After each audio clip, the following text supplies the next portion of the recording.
It was almost annoying sometimes because I'd break up with a boyfriend and then I'd be driving up at home and his car is out in front. Oh and my they'd be gosh. just sitting there talking to my mom, having a cup Rita, of coffee. was your mom my mom? It's weird.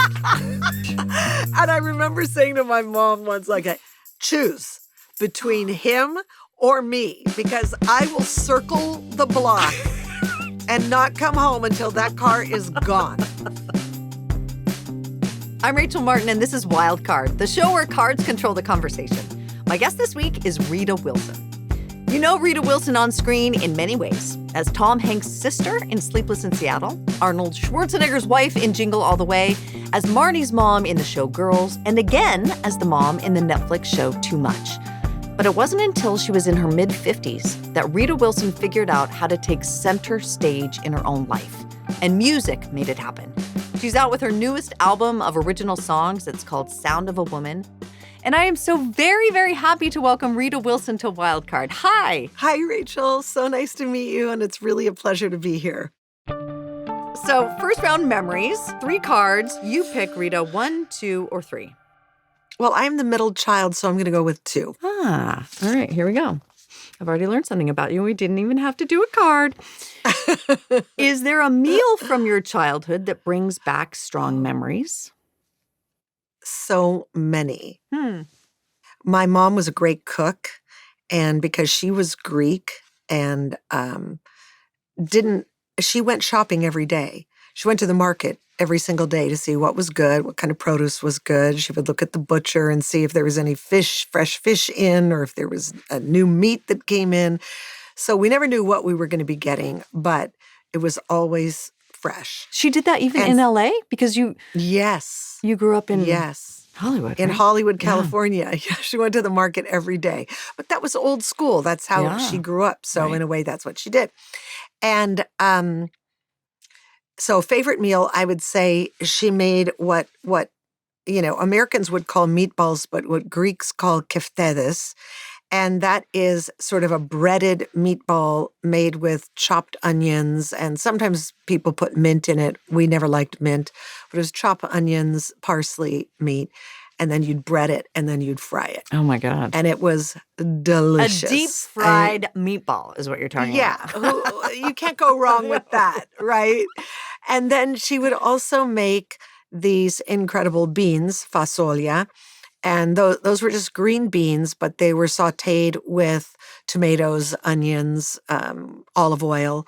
And I loved that because I would sit at the table with her and she would teach me how to take the side of the green bean, the strings out, so that you wouldn't have that chewy bit when you were eating it. And there's something about that I thought that was really... It was a good way to spend time with my mom. And anytime you're using your hands and you don't really have to focus on something, you're focusing on the task at hand, but you kind of can free associate. And it was a good time for conversation. What were meal times like? I mean, was your family one of these where everyone's eating at different times, or was there a concentrated, now we come together and now we're eating as a family? Well, my dad worked nights sometimes. So he worked as a bartender at the racetrack. So he either worked during the day if it was that season or during the night if it was the other season. And so when he was home, we would eat together. And when he wasn't, he went to work early, and then it was my mom, my sister, and brother. But it was great. And I still am a big believer in family meals. When the kids were little and we were raising the kids, we always had family dinner together. Okay. Next 3. 1, 2, or 3? I think I'm going to go with 3. 3. What's something your parents taught you to love? Another parent question. I'd say family. I mean, they were really so family oriented. My parents were married for 59 years. Wow. And it was, I really don't remember. I remember very few occasions where other people that weren't family members came to the house, because it was really my mom's brother's sister my dad's brother, all the cousins, and Wait, everybody you know, came from these different countries? Because I know everybody. your parents both were immigrants. Your mom from Greece and your Yes, dad from Bulgaria. So extended family yes. came to California Well, too. they had all moved to Los Angeles at that time. So Got it. my mom was actually born in Greece, raised in a little tiny village on the border of Greece and Albania. And she's Greek, but it was an ethnic Greek village. Mm-hmm. And my dad was born in Greece and raised in Bulgaria. Mm-hmm. So when they met in New York, they got married there. And then my aunt had already moved out to Hollywood. And she said, "Why don't you come out here? The weather is so good. What are you doing in that cold, Right. cold East Coast snow?" So they came out, and that's where they stayed. And that's So where we you were had all born. big family there. Yes. So everybody had already come out. Yeah. They were And the last ones. and you can see now in retrospect that family was a priority. They like centered their life around making sure that you had access to aunts and uncles and cousins and that you felt some big familial network. Yes, 100%. And it, it in some ways, that was a beautiful thing. But it was also this other interesting thing because I think about it now because back then I didn't quite understand it, but because I think they felt safer in their own familial group. Um, I remember my dad very much wanting to assimilate. And when he became a citizen of the United States, he changed his name to Wilson because he thought no one's ever going to ask me how to spell it again. Ah, The name I was born with was Margarita Ibrahimov. Like beautiful. that's a But I very can't spell I it. feel Right. like no, exactly. And I felt like my dad was just tired of people asking, how do you spell it? How do you say it? What Yeah. is it? And I think assimilation was such an important thing for them. They Mhm. really wanted to feel like they were part of the community, but it was hard for them in some ways too. I mean, my mom didn't really go to the PTA. She didn't do that stuff, but she knew, like when we were campfire girls, she knew how she, was going to sew the beads onto our vests and, make sure that we were doing what we were supposed to be Yeah. doing. But we didn't have a lot of non-Greek or non-Bulgarian Mm. family Mhm. friends. Yeah. Did that make it harder for you as you grew up and you were a teenager and you're trying to find your old world? And, for lots of No, kids of immigrants, it's like this in betwixt kind of existence and identity. right. I remember reading something once that I think is actually accurate, which was that when you grow up in a family that comes from another country, if they have accents or something like that, that you can develop a high sense of empathy because you, in some ways, are an observer of how they're treated in the world. Yeah. You're observing something and you can pick up on subtle things that Mhm. people are, making fun of an accent or correcting how you say a word or treating you differently. Mhm. And so I think in some ways that was really a good thing. And I'll never forget a time that my mom, um, she was very quiet and very polite. Like she would never scold us in front of anybody. And she would wait till we got home and then she would say, "If you ever talk to me like that again, it's going to be a problem." It just sounds scarier in that accent. It just does. Exactly, totally. And you're home alone now. You're like, Right. What's going to happen?" But I remember once we were going to the Broadway department store. It was on Hollywood Boulevard and Hollywood and Vine. And it was the big department store.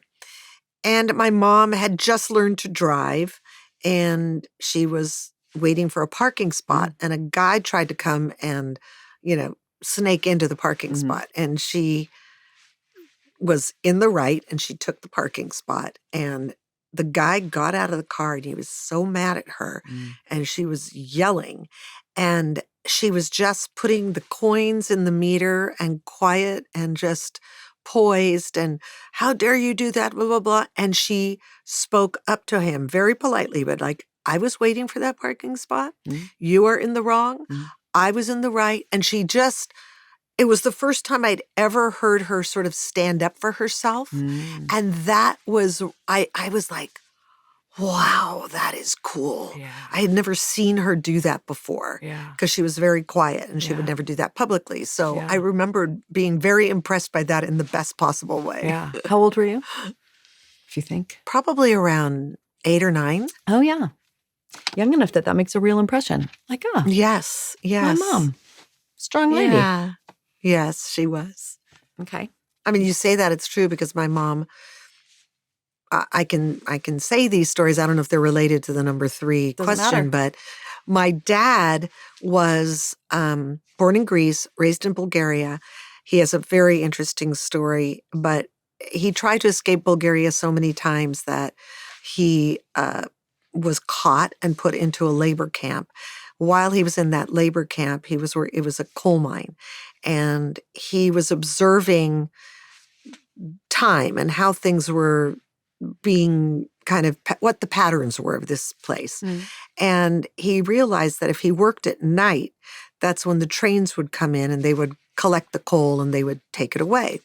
So he bribed one of the guards with cigarettes, and he said, I would love to work the night shift. I'm kind of a night person, and can I get on that? And because of the cigarettes, he got on the night shift. While he was on the night shift one night, after he timed it out and thought about it, he said to one of the guards, do you mind if I go down and get some more firewood? Because our fire's going out. It was about 1 a.m. And the guard said, okay. And he said, listen, can I take my friend, we'll call him Richard, with me, because it'll make it quicker.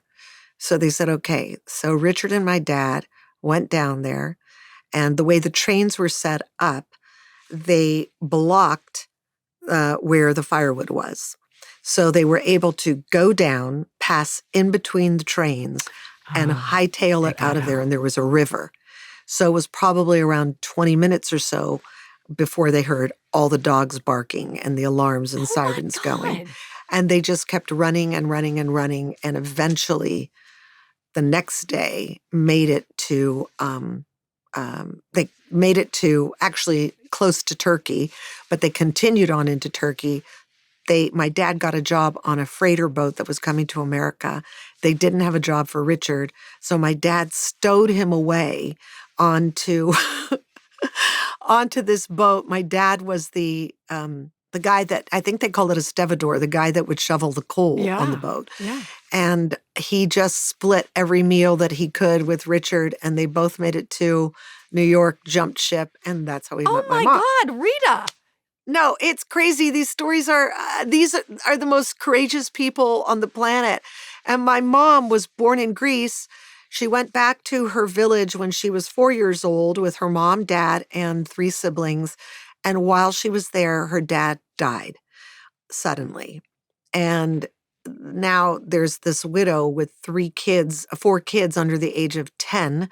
And the relatives in the United States said, because they were American, they were born there, said, don't come back. What's a widow with 4 children going to do in America? Stay there. We'll send you money. And eventually the money stopped, and they were just there. And when it started getting rough, and I think it was actually during the Greek issues up in northern Greece at that time, that they got messages saying, you have to leave now, you have to leave. But because the village was in Albania, and during the war, the borders were drawn now, that she had to escape. And I remember her telling me the stories of this escape through the mountains. And I thought I grew up in the Hollywood Hills. I thought it was like, I climbed the hills all the time. These were real mountains. They were real mountains, and she had to stay behind because they found out they were getting a letter. If somebody were going to come deliver the letter and no one was there to receive it, they would get very suspicious and they would shoot you on sight. So my mother decided she would stay back for the letter. She was 19, and the rest of the family would go. Wow. So she stayed behind, and she took with her only this on her back, the sterling silver they had brought with them from the United States, silverware. Yeah. So she climbed those mountains at night by herself met her family on the other side in Greece, eventually made it back to Athens, got their new passports, got on a boat, went to Greece, I mean, met my dad. when you're growing up with that kind of lore, do you just not complain about anything? Like you really couldn't complain about anything because You know, I feel like my parents have gone through so much. If you're like Rachel, oh, I'm I'm not having a kidding bad you. day. I mean, didn't make the cheerleading team, and your mom's like, it I climbed over the mountains alone, and your dad right, escaped from a right. prison camp. That was the thing. They never talked about it, but I knew it. I knew it. Yeah. I think about that a lot because their courage was, I mean, pretty extraordinary. And both of them being able to sort of have a vision for the kind of life that they wanted to have and then make it happen when you really think that's almost impossible to do. And they did it. So, maybe we'll talk about this later, but when it came to doing music for me, and I was like, I'm terrified. This is so scary. I was like, yeah, Man. but is it really? I don't know. It's a different kind of scary. It's a different kind. That is incredible. That is such an incredible story. Okay, we have one more in this round. 1, 2, or 3? One. Why not? What period of your life do you often daydream about? It's wistful and nostalgic Yeah. in some ways to think about when your kids were younger. I know. That part That's where my is mind just, goes that will too. crush you. It will crush you and take you down. The older I get, the harder it is to look back at old videos and, old photo albums. I love keeping photo albums. Because I those think little people about are gone. They're different people. Yes, they're But that different version people. of them is no That more. version is gone. Exactly. But very, very grateful for all of that. And I'm grateful for the daydreams because you do remember them. Sometimes I just sit back, I actually close my eyes and I will try to envision my children's faces when they were little and their hair and the smell of their necks and, that. I still see my mom and dad's faces so clearly. And of course, if you're lucky enough to be in a long-term marriage, you have so much history with that person that you can go back to. All of that it's powerful. Before we start round 2, let's talk about your album. Okay. Congratulations. Thank you. It's called Sound of a Woman. This is you've written about your life, obviously. This is the fodder that you use to write music, but it does feel very, very personal, these songs. As I've written now for 14 years, and really with some of the best writers ever, I have put myself in sort of a master class of songwriters. So I've been able to learn so much through writing with these amazing writers.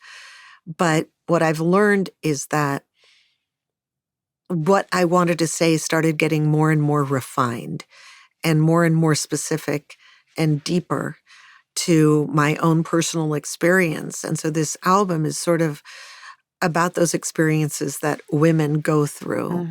What is it like when you're younger, when you have your life ahead of you, when you're a little girl? What's it like when you get married? What's it like when you have a baby? What's it like when you find your voice or you're struggling to find your voice and you've made compromises and you get sort of lost along the way and then you find yourself again? And how does that take shape? I didn't have any kind of a role model or a blueprint for anybody who had started doing music late in life. But it was also important for me to take this advice that came to me from one of the great songwriters of all time, Bruce Springsteen, when I was able to ask him once about songwriting. And I was confused and I had asked him, what makes me think I can start writing now? You've been writing your entire life.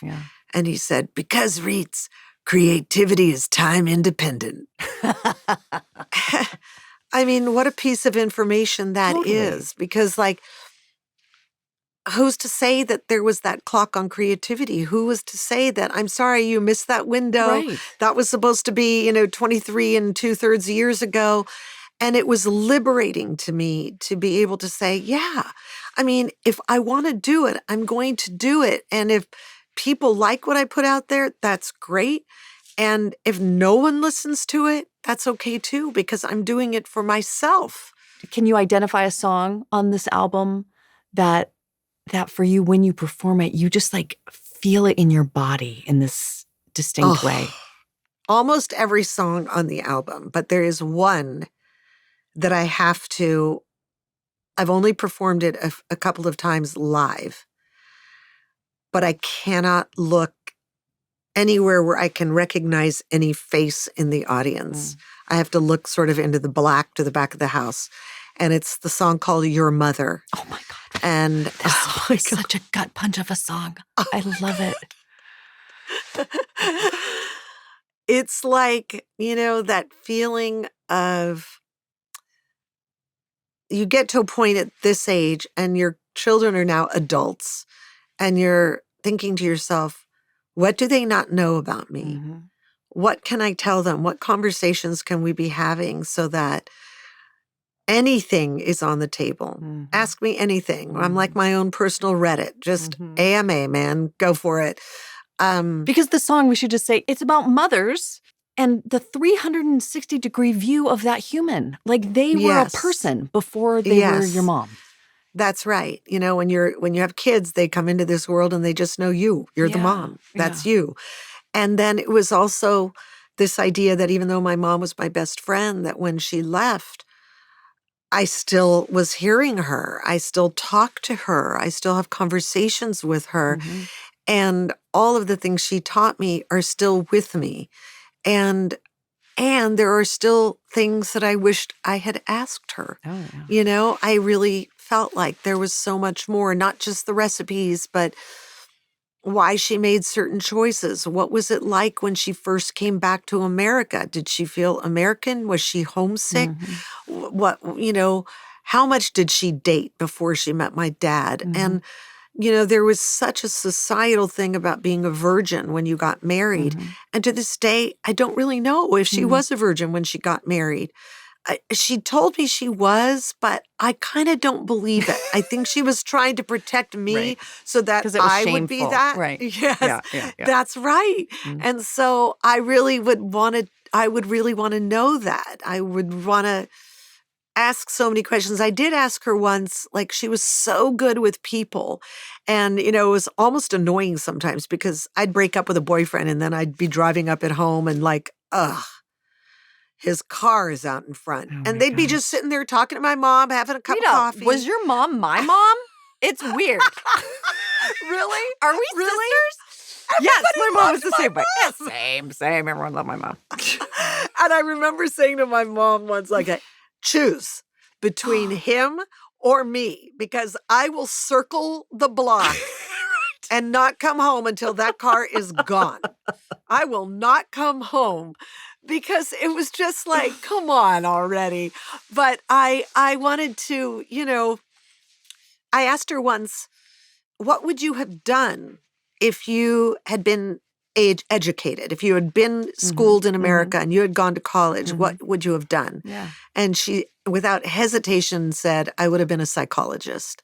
And I think she would have. People opened up to her. They said things to her that were, very personal and very deep, but she was a listener. Yeah. She listened. But that song is so powerful because it just reminds us, all of us, to not just look at one dimension of a person, even those who are closest to us, but try to see them for the full sum total of their humanity in relation to you and not in relation to you. Okay, round 2, insights. Okay. 1, 2, or 3? I'm going to go with 1. 1. What's something you thought about yourself that you had to unlearn? I really have to, I'd have to say, I have been such a people pleaser Mm. my whole life. Mm-hmm. Mm-hmm.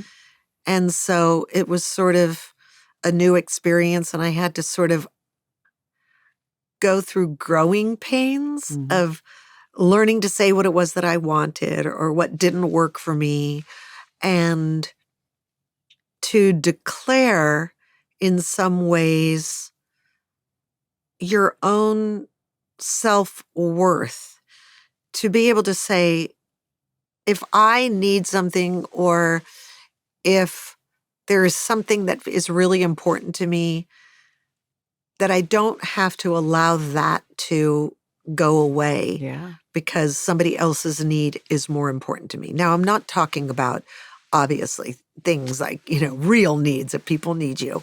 I'm talking about the daily Yeah. sort of things that come at you that Letting those things be subsumed by other people's desires. Exactly. Yes. And wants it in the can wear moment. you down. Yeah. It can really, really wear you down, and you feel like depleted almost. Mm-hmm. And so I'd say it would be that, a little less people pleasing, a little bit more boundaries, a little bit learning how to say no more, and saying yes. I remember hearing this one great saying once, which is if you say no to something, you're saying yes to something else. And I really like that. It's not like you're giving up something to say no. You're actually gaining something. Right.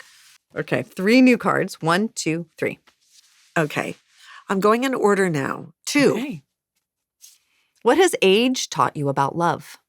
Oh, so much that how you love when you're younger is very different from how you love when you're older. Mm-hmm. It doesn't go away. It gets deeper. Mm-hmm. I remember when I was having my second child, I was talking to the pediatrician, and I said, my older son is having a little bit of an issue welcoming a new sibling. And he said, yeah, it's kind of like they've had it all the way that they want, and now you're bringing a new person into the mix, and you're trying to tell them, but I'm going to love you exactly the same way as I love you.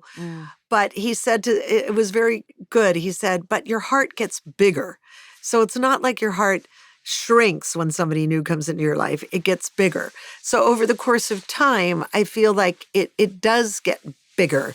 You want it to be bigger. You want it to expand. And so in that way, I think love expands. Your love for your family expands. Your love for your friends expands.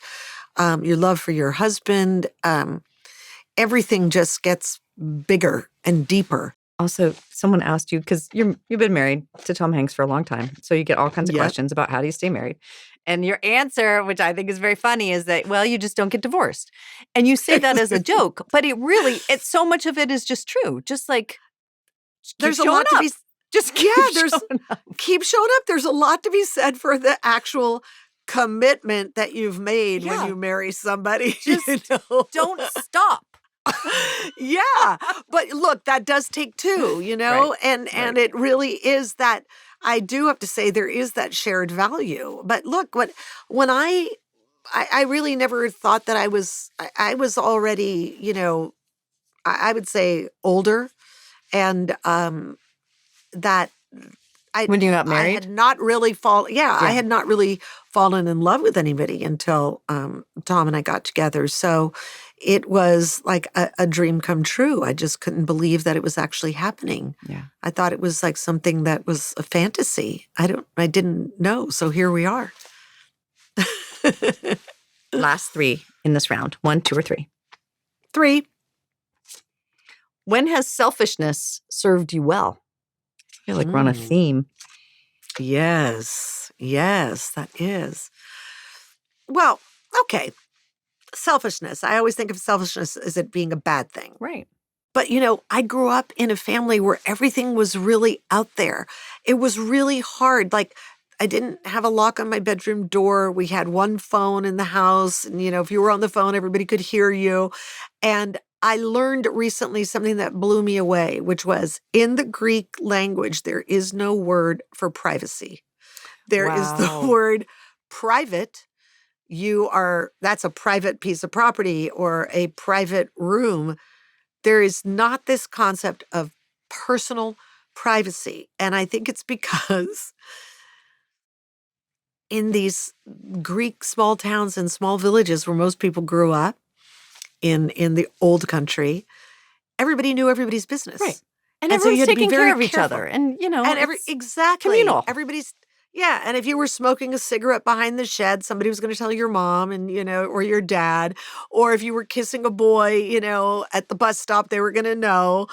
And so there was this, what it was related to was this concept of shame. Like you could not bring shame onto your family. And so everybody was always looking around. Like I remember my mom would say in her village, if somebody invited them over and she was at somebody's house and they said, would you like something to eat? She was instructed to say no, that she was fine because they were this widow with these 4 kids and they didn't want to feel as if they were needy. They had a lot of pride. And so they were instructed to say no so that it didn't look as if they were hungry. And that, I think my mom and dad carried that into not be a bother. To not be a bother. To not be a bother. Burden or a and bother. also, exactly right. And to keep it like, don't share anything that could be used against you. Right. Which is so strange to me now, especially when we live in a society where everything's out there. Right. So have you, on the selfishness issue, taken that and metabolized it in a way that now you have given yourself the permission and the freedom to say, this is what I need, or I am going to do music, and maybe I'm not going to let this person access my life. And I'm going to erect some boundaries. I'm going to ask for privacy in a way that may not have been okay for your parents' generation. I did, that selfishness did apply because for many years I just stopped. I would keep getting offered the same kinds of roles, which, there were always a version of somebody nurturing, and I love that. And it's great, but I've exhausted doing that. I don't want I got to that be down pat. Right, exactly. And yet it's very challenging for people to see you do something different. They don't see you. So it's almost like starting over again, even in acting, to be able to say, I can do other things. And music for me was completely liberating in that way because it was all in.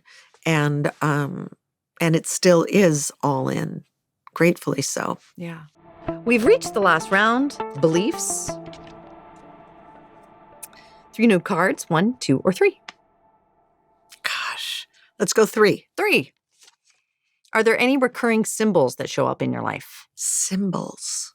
Well, I really feel, I don't think I'm uncommon. It's uncommon, but I see butterflies and I think it's my mom. You would not believe, Rita, the number of conversations with people I have who, especially, it's moms specific. It's moms in birds and butterflies. Birds. It is the damnedest thing. So many people experience this.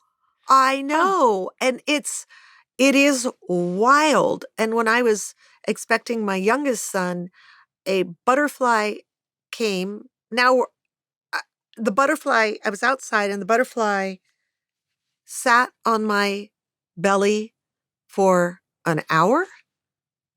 That my mom was still alive at that time, but what was that? I mean, like that. I mean, why would a butterfly sit on your belly for an hour? I didn't move. I just sat there with it. I love that. I love that. Okay. 3 new cards. 1, 2, or 3? 2. What do you look forward to about being older? I'm thinking about, will I go gray when completely, because it's all natural. It's amazing. I really, like, for me, what's exciting to me is that if there's ever any moment where that whatever I'm doing is breaking a norm, that people can be inspired by. Hmm.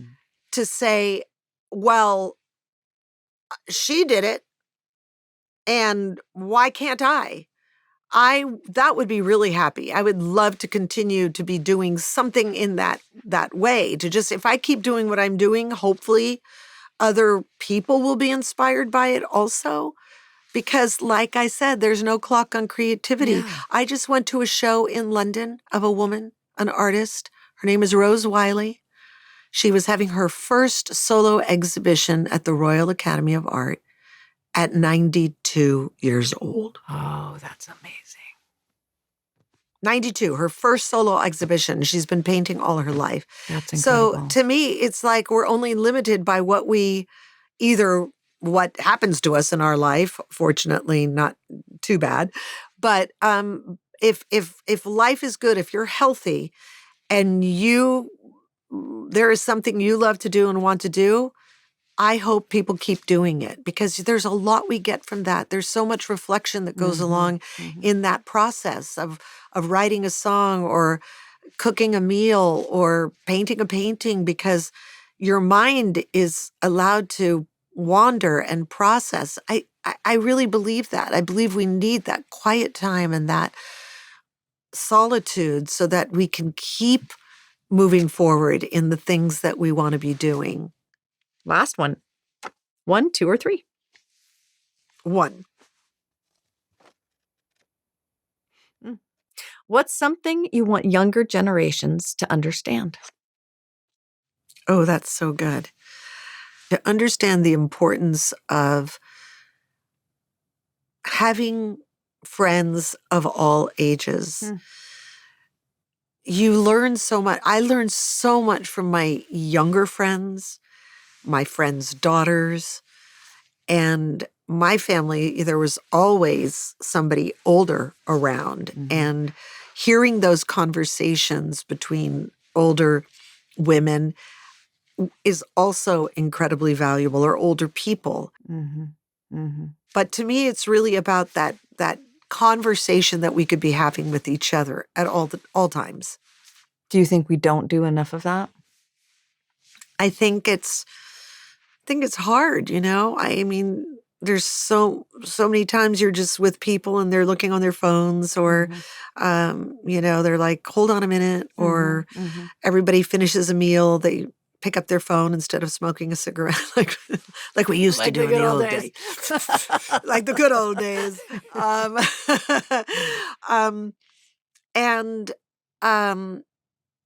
And I would also say, be open to listening. Conversation is one part of it, and listening is the other part of it. What is it that somebody's really needing to tell you? And, how do you take that in? And gosh, listening is really underrated. Yeah. Boy, is it important, because I will take something I've heard and I will ponder that for a really long time. It's so important, and it sticks with you and stays with you. Yeah. We end the show the same way every time, with a trip in our memory time machine.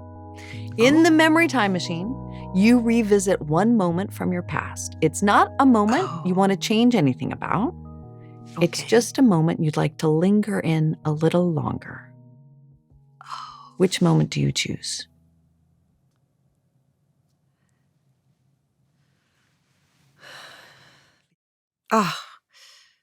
I probably have to say giving birth the first time. I mean, which part, Rita? A lot of it's very hard. Which part do you want to linger in? The moment that they put that beautiful baby on your chest, and you're meeting this soul for the first time, and it's almost like the focus and the concentration is so vivid and so focused, like everything is brighter colors. The smells are different. The sounds are different. The touch is different. All of your senses are engaged in the most perfect way, including everyone around you, that just that joy, that tenderness, that love, that hope, the future, the power of what your body can do and what it has done. Oh, yeah, that's great. Rita Wilson, it has been such a pleasure. Rita's newest album is called Sound of a Woman. Thank you so much for doing this with me. Thank you, Rachel. If you liked this episode, and I hope you did, you can drop us a comment and let us know. We love hearing from you, truly. You can also like the video and subscribe to the channel to get more from Wildcard.